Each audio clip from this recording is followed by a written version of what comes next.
South India shopping మాల్లో block buster ఆషాఢం #1 kilo sale.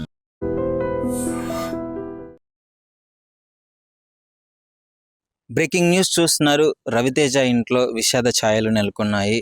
వాళ్ళ తండ్రి రాజగోపాల్ రాజు గారు 90 సంవత్సరాల వయసులో నిన్న రాత్రి మృతి చెందడం జరిగింది.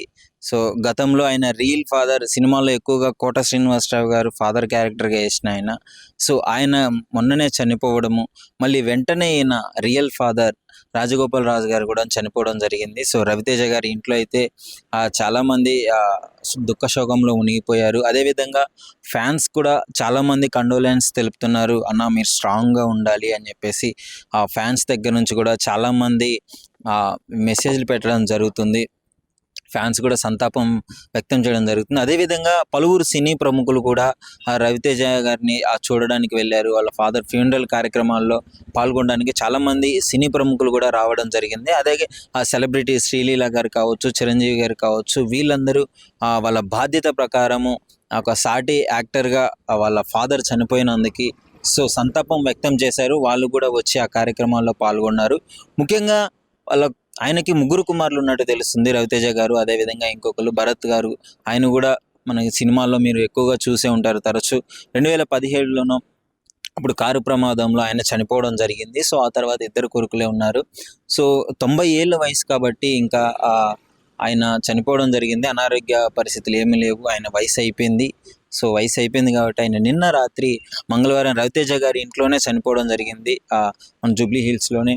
అదేవిధంగా ఇప్పుడు రవితేజ గారు కూడా కార్యక్రమాలన్నీ క్లియర్ చేసుకొని శ్రీలీల గారు వీళ్ళందరూ వచ్చి వాళ్ళని సంతాపం వ్యక్తం చేయడం చేస్తున్నారు. ఆయన వృత్తిపరంగా ఆయన ఫార్మసిస్ట్ కావడం, ఫార్మసిస్ట్గా చేసినారు అని తెలుస్తుంది.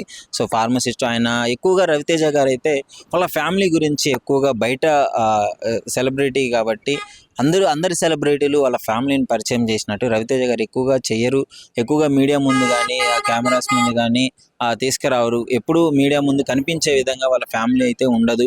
వాళ్ళ భర్తల్ని, భార్యలను కానీ ఎవరిని, వాళ్ళ పిల్లల్ని కానీ ఎక్కువగా తీసుకురారు. ఎక్కువగా మీడియా ముందు కనిపించనివ్వరు. అది ఈయన రవితేజ గారు ఒక మంచి యాక్టరు, ఆయన ఒక పెద్ద యాక్టర్ కావడంతో ఆయన మాత్రమే మీడియా ముందుకు వచ్చేవాళ్ళు. వాళ్ళ బ్రదర్ కూడా కొన్ని సినిమాలు చేయడం వల్ల అందరికీ సుపరిచితులు అయి ఉండడము. కానీ మిగతా వాళ్ళ ఫ్యామిలీ మెంబర్స్ ఎవరూ ఎక్కువగా లేరు. అంటే ఎక్కువగా వాళ్ళు మీడియా ముందైతే కనిపించే పరిస్థితులు అయితే లేవు. రవితేజ గారికి ఇలాంటివన్నీ కొంచెం ఇష్టం ఉండదు అనే విధంగా ఆయన అయితే ఫ్యామిలీని పరిచయం చేయడం అని చెప్పేసి ఆయనకి వ్యక్తిత్వం అలా ఉందని చెప్పుకోవచ్చు. మరి ప్రస్తుతానికైతే రవితేజ గారు ఫ్యూనరల్ కార్యక్రమాలన్నీ కంప్లీట్ చేసుకొని వాళ్ళ తండ్రి పార్థివ దేహాన్ని కాటిలో అది ఇచ్చిన తర్వాత అక్కడ కంప్లీట్ అయిన తర్వాత ఆ కార్యక్రమాలు ఆయన అయితే వెళ్ళిపోవడం జరిగింది. సో ఇప్పుడు రవితేజ గారు అయితే ఫుల్ స్కెడ్యూల్లో ఉన్నారు. అంటే ఫుల్ బిజీ స్కెడ్యూల్లో ఉన్నారు. వరుసగా మూవీస్ చేస్తున్నారు. అంటే ఇలాంటి టైంలో వాళ్ళ ఫాదర్ చనిపోవడం అనేది చాలా బాధాకరం అనే చెప్పుకోవాలి.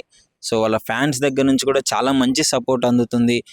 సెలబ్రిటీలు కూడా రావడము, ఆయనకి కొంచెం ధైర్యం చెప్పడము, వాళ్ళ ఇంట్లో అంతా బాధాకరమైన సిచ్యువేషన్ నిండి ఉంటుంది కాబట్టి సెలబ్రిటీలు అందరూ వచ్చి వాళ్ళ తోటి యాక్టర్కి ఈ విధంగా జరగడం వల్ల వాళ్ళందరూ వచ్చి సపోర్ట్ చేయడం అయితే జరుగుతుంది. సో ఏదేమైనా రవితేజ గారు దీని నుంచి కోలుకోవడానికైతే కొంచెం సమయం పడుతుందనే చెప్పుకోవాలి.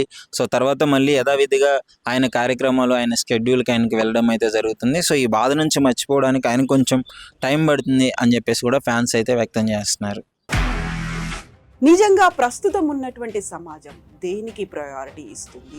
ఆర్థిక సంబంధాల చుట్టూ మాత్రమే తిరుగుతుంది. మళ్ళీ ఎన్నికలంగానే చాలా విరక్తి కలుగుతాం. మంచి అనిపిస్తుంది కదా, లేడీస్ కూడా ఛాలెంజింగ్ జాబ్స్ చేసినప్పుడు చాలా బాగుంటది. ట్రాఫిక్ అసిస్టెంట్స్ గా నియమించిన ట్రాన్స్జెండర్స్ అందరితో సాల్యూట్ చేయించుకుంటున్నారు. ఫుడ్ డెలివరీ ఇవ్వటానికి వెళ్ళినటువంటి డెలివరీ బాయ్ అనిల్ పై కళ్ళ ముందు పెళ్ళండి